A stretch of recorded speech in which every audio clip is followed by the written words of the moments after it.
Hi, welcome to another episode of Beyond Chronic Disease. I'm your host, Wendy. How are you today?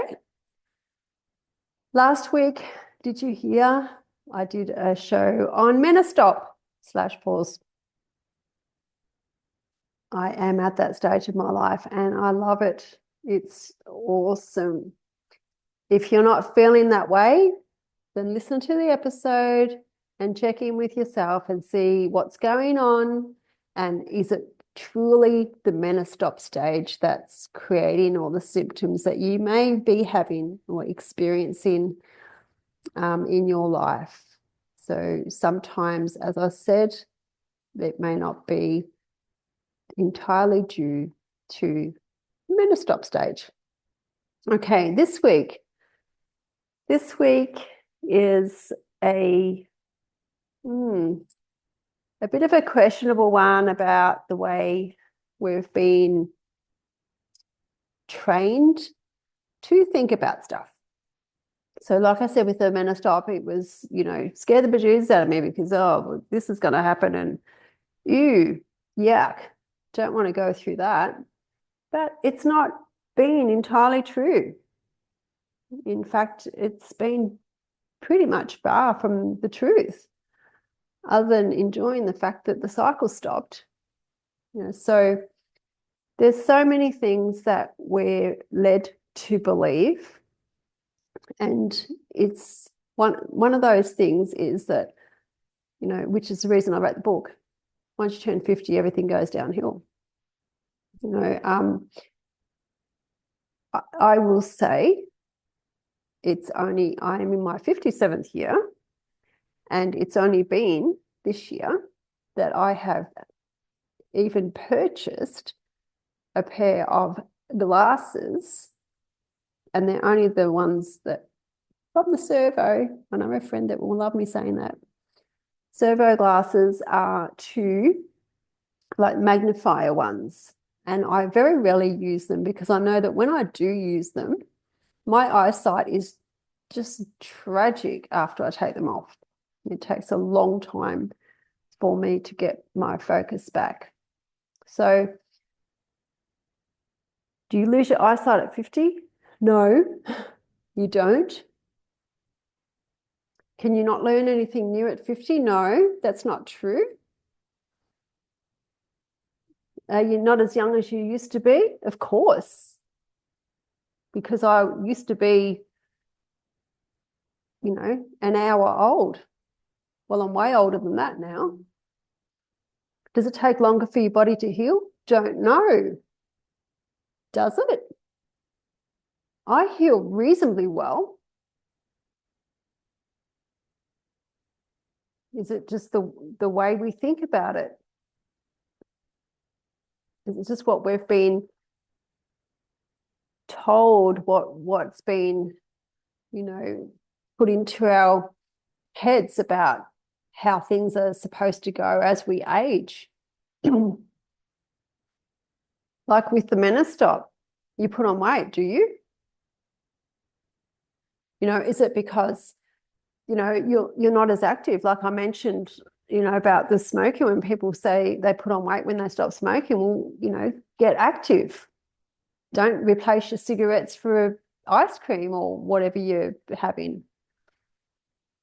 There's all these sayings and, and so many people believe everything that they say, that is being said, that they say. Who says it? I don't know. It's all out there everywhere.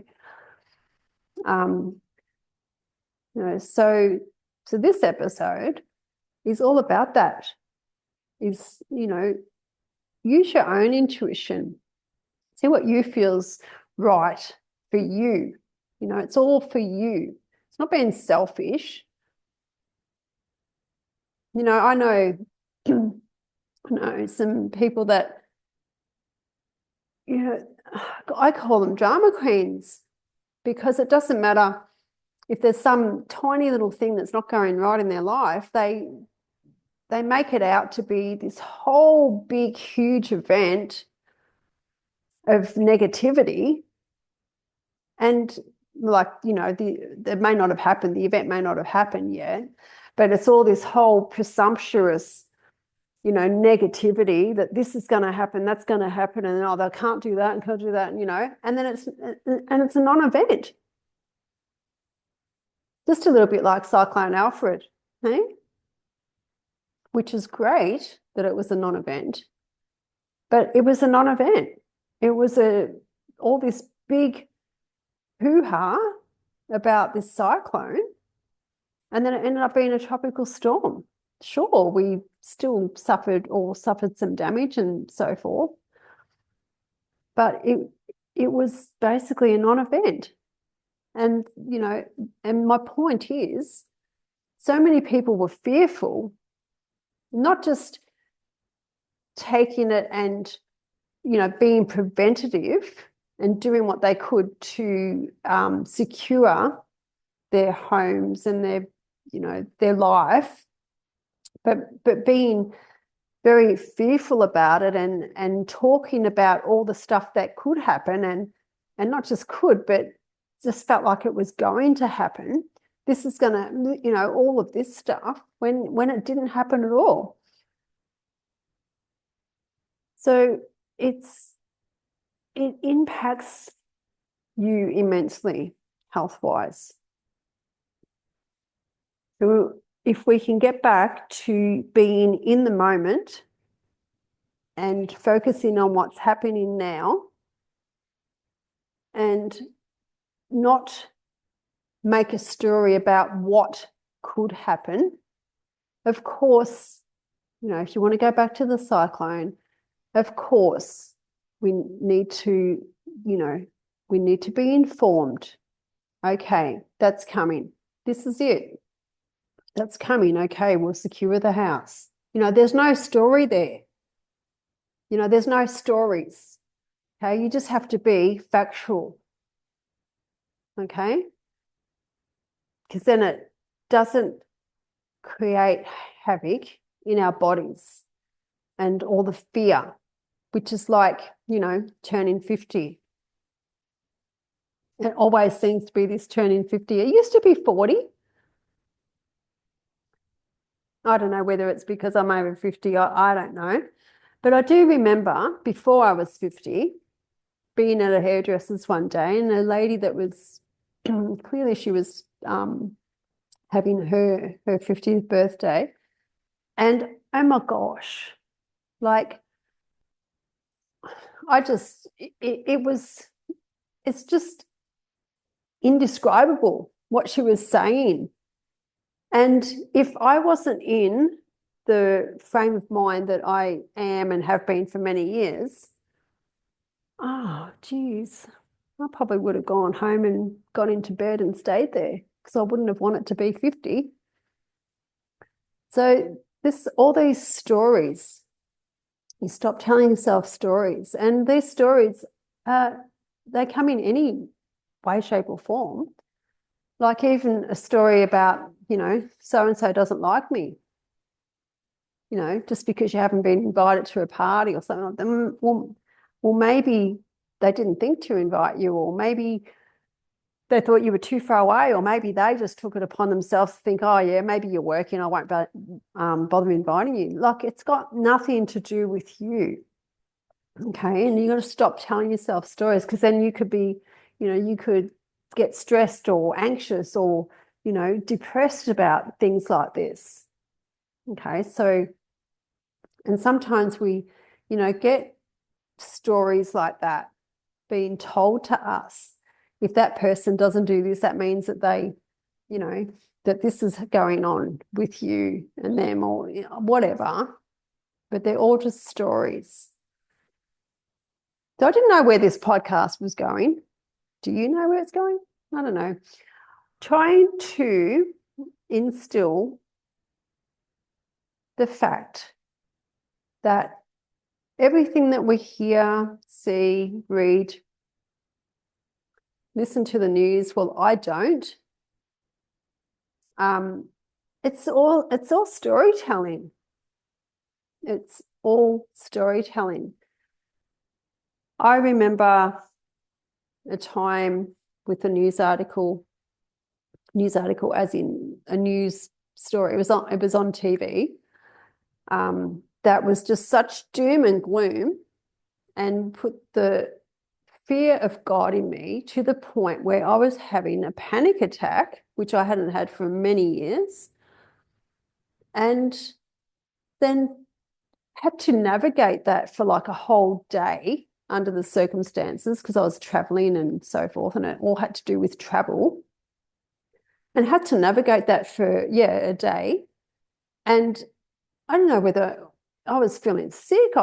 Didn't know what was going. I was pacing. My body was in a state of panic, anxiety, just all of the above, because of this story that not only was the media portraying, but also people around me were making it even more real. It turned out completely false.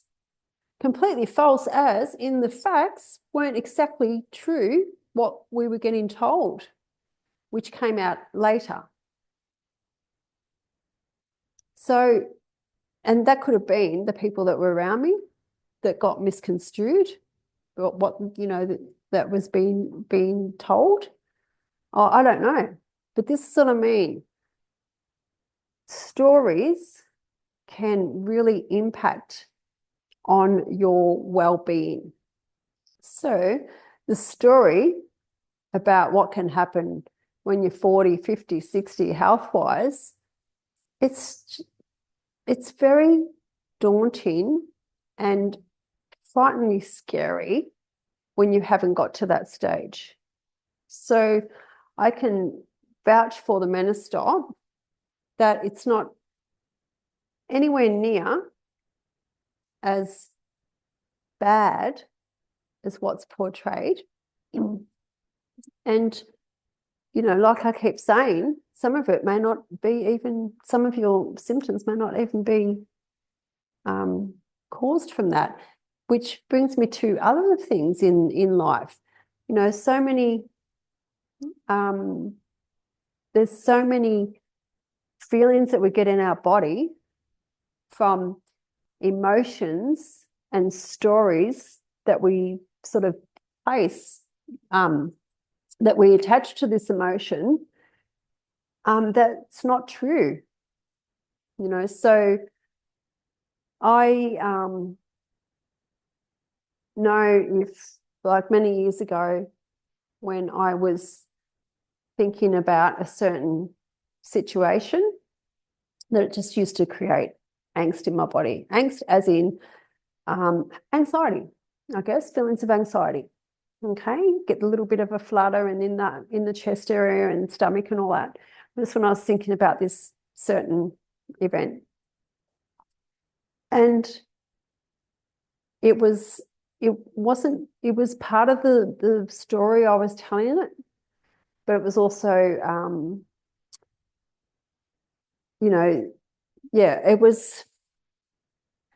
it was the story I was attaching to my thoughts about it and the emotions that came from that,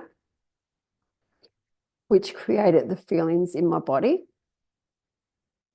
And I knew if I didn't do something about it, that I wouldn't be able to get through this event. And this is in my book. So I meditated, and I had to break that meditation quite abruptly because I felt like an electric bolt was coming out of my chest. Then after that, thinking about it, didn't do anything. It obviously, it released all the storytelling, the emotional aspect, and just, I used the word detached, everything that I would have had possibly attached to that event. It released it all from my body in one big, powerful wham. And after that, nothing. So I could think about it, nothing in my body. This is how powerful our bodies are, and this is how powerful our thoughts are. Okay. So if anything, this podcast is about that. Your thoughts, the emotions, the feelings, how powerful they can be, and how impactful they can be on your well-being. Excuse me.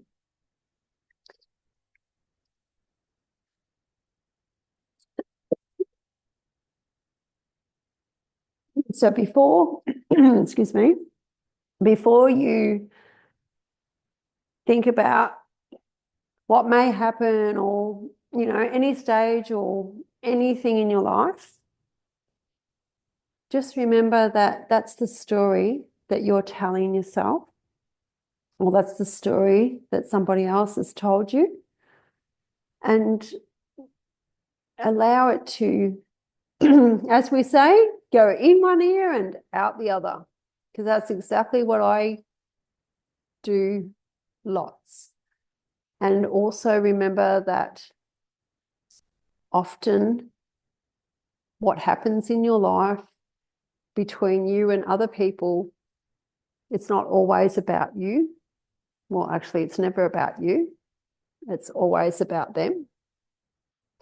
It's what they're feeling, how they're coping with stuff, how they're coping with you. Like, they may not be able to deal with your nature, your character. But just remember, it's not your problem. Because if you take it all on board, you'll be just mentally incapacitated. And I know there's a lot of people that are in those situations out there, which saddens me, because they're taking too much on board mentally, and it's impacting severely on their bodies.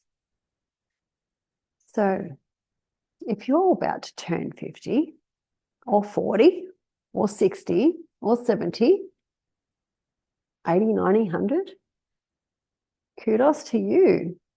That's awesome. And just remember, the way you think about it will determine whether it will be awesome for you or not. So after trying to work out what this episode was about, I'm done. I think we will walk away and not tell yourself any stories. If we could not think, that would be the best thing ever, because that's where all your stories come from, typically. Then we would all be doing awesome. So check in with your body. Sometimes it'll tell you what to do. Well, not sometimes, all the time, really. That's called your intuition.